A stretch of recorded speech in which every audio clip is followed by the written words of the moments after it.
guys, welcome back to another Virgo Girl recommendation. And today we're going to be talking about Handmaid's Tale. Okay, so Handmaid's Tale, in my opinion, is a great series. And I want to start off by saying I am very happy to recommend this to people who haven't seen it because you are at an advantage because you can just sit back and binge watch it and not have to sit and wait for them to come up with the next the next season, sorry. You can just go ahead and watch it straight through. You don't have to worry about trying to remember what happened on the last season, because that's my biggest thing with these series. It's like I get attached to them, I watch them, and then I have to wait like a year for the next season to come out or more sometimes, and it's like I end up forgetting what happened the previous season, so it just kind of like messes things up. But most of them are so good that they're easy to get back into, like Handmaid's Tale, but it's still challenging sometimes, like what happened last season, you're just kind of thinking to yourself. But at any rate, right now Handmaid's Tale has 5 seasons, so you're welcome. That gives you 5 seasons of good quality TV to watch. Now on Handmaid's Tale, I'm just gonna say it, Elizabeth Moss is phenomenal.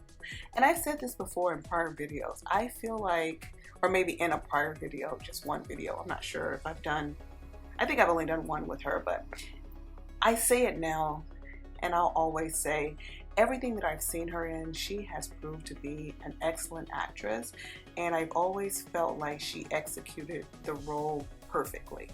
Now in this series, she's definitely the lead. I mean, she is the main character, and her role is just, it's going to make you gasp many times, maybe even scream out loud. Her character has so many ups and downs. So basically this series, Handmaid's Tale, without totally spoiling it for you, it's kind of like a world in which women have no rights essentially, and they have these handmaids, and what the handmaids do is they are assigned to a family who I'm pretty sure they're families who can't have children. So what they have to do is be the vessel for the family to have children. And while being this vessel, it's not like a typical situation where you're a surrogate, where they just insert, you know, the whatever into you.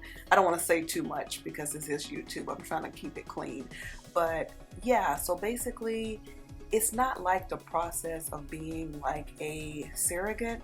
This one is, on Handmaid's Tale, you actually have sex with the husband like many times. So basically you're like the husband's side chick, and you get to sleep with him. Not you get to sleep with him, but basically you're forced to be in this home. You have no choice. There's not an option. You have to be in this home, you have to do what the husband says, and you have to, you know, carry their child, and it's a lot. And then you have to like wear this uniform. It's crazy. Like this, it's so crazy. And it's funny, when Handmaid's Tale first started, you know, everyone was saying like, wow, like it was so shocking to believe that this could actually happen. And then fast forward till now, where the times we're living in now, and they have overturned Roe versus Wade, and there's like a lot of things kind of going into place, and you're like, maybe we aren't so far from Handmaid's Tale after all. But at any rate, it's like, this show is just, oh my gosh, it's just eye-opening just to see how it could be. Like if you had no rights as a woman, and it's crazy. That's basically what it is in a nutshell, but with a lot more to it, a lot more substance, a great storyline, you know, great actors, etc., etc. But basically, women, you're good luck if you're a woman, because you either have to go to like these colonies, like I guess like if you can't have kids, and you know, and if you get in trouble or what have you, they have like these colonies they send you to, which is horrible. It's like you don't really have good care. It's just like really poor living conditions.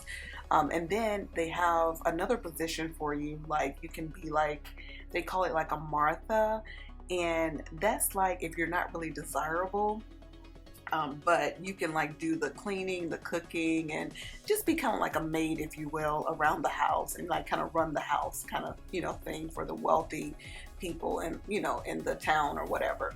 But as far as if you're young and fertile and you can have kids, you're going to be a handmaid, period. And a handmaid means that you're just having these babies by these wealthy people. And well, they're seemingly all wealthy. I didn't really see anyone who wasn't doing well. And then also the funny part is they don't do it like in the way like take you to the doctor and inseminate the stuff into you so you can have the baby. They literally let the husbands just have his way with you, and the wife is there to watch. So yeah, guys, Handmaid's Tale is amazing. Now, I have watched Handmaid's Tale from the beginning. I've never ever been disappointed. The episodes just flow, and you're always they have good cliffhangers, which is good, always great for a series. So you leave your people wanting more and excited about the next episode. They actually do a great job with having you so excited about the series that you can't wait for the next season. Now, there are series that are good, but they do a terrible job with the season finale. And that's very important. I think that's something that really should be a high focus. Like that season finale is what brings your people back. Especially nowadays when it's taking longer for them to come back. You need to have an excellent season finale. So that's just something I think that should be always the case. And I'm sure everyone thinks they have a good season finale, but I'm here to tell you that's not always the case. But with Handmaid's Tale, they do a good job with that.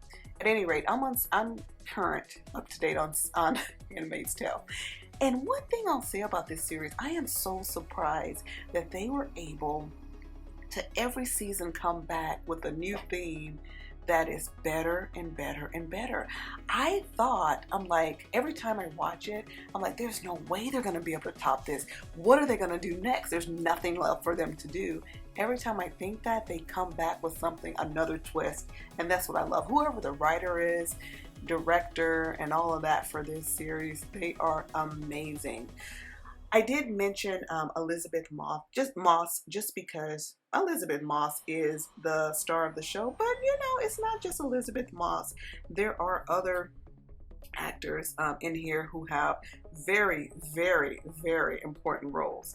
And the one lady, I'm gonna mess up her name. I know I'm gonna mess up her name. Let me, her name is Yolanda. I'm sorry, not Yolanda, but Yvonne. And then it's Strahovski, I believe. Yeah, but she plays Serena in Handmaid's Tale, and she is a top dog as well. I love her. There's something about her that it has a special place in my heart. I don't know, there's not a special place like her character is a good character, but something about her is very intriguing, if you will. And yeah, I just feel the same way about the lady who plays in Raising Kanan, the mother. I think her name is Petite. I don't know. I'm forgetting names now, but I'll think of it in a minute. But yeah, so her and that lady, they both have a special, I don't know, I just like them a lot. I think they're really good actresses, and I think they do a really good job of bringing a presence to the screen that's amazing. The lady's name is Patina Miller. She's the one that plays on Power Book 3, I believe it is, the one Raising Kanan. At any rate, moving back to Handmaid's Tale. So on Handmaid's Tale, the one thing that really is amazing is the dynamic between the women. It's so funny how the women who are kind of if you're a wife, it's the dynamic between the wives and the Marthas and the handmaids is so weird. It's not like the women, they don't, the women that are kind of up there, that are wives, are considered, I guess, top of the food chain. And it's funny how they treat the women who are you know, handmaids or who are actually bringing their children into the world. It's so funny how they treat them and how a lot of them are really abusive to them and just not nice to them. And they have no compassion for them at all, what they're going through. I mean, these women are basically having they're taking, the men are taking it from them. You know, they're not willingly having sex with these men. So yeah, I have to choose my words carefully. So that's why I'm not saying the word. But yeah, you know where I'm going with this. So basically, yeah, it's like when it comes to this series, what I can say about it is it's worth your time. It's an excellent watch. And like I said, again, if you've never watched it, you will thank me later that you can kind of just breeze through it. And watch it, and then you don't have to wait, because that's what I did with Game of Thrones. And man, I would sit and watch Game of Thrones for like 10 hours, but this was during the pandemic when we were like on the lockdown, so that kind of made it, you know, a little bit easier. But yeah, it's a great series. Handmaid's Tale, I do recommend it, and it is on Hulu. So you can catch it on Hulu, and yeah, just let me know what you think. Comment below if you've already watched Handmaid's Tale and let me know what you think about it. But if you haven't watched it and you watch it and enjoy it, let me know. Until next time, guys, thank you so much for watching. Don't forget to comment, like, share, and subscribe. Peace.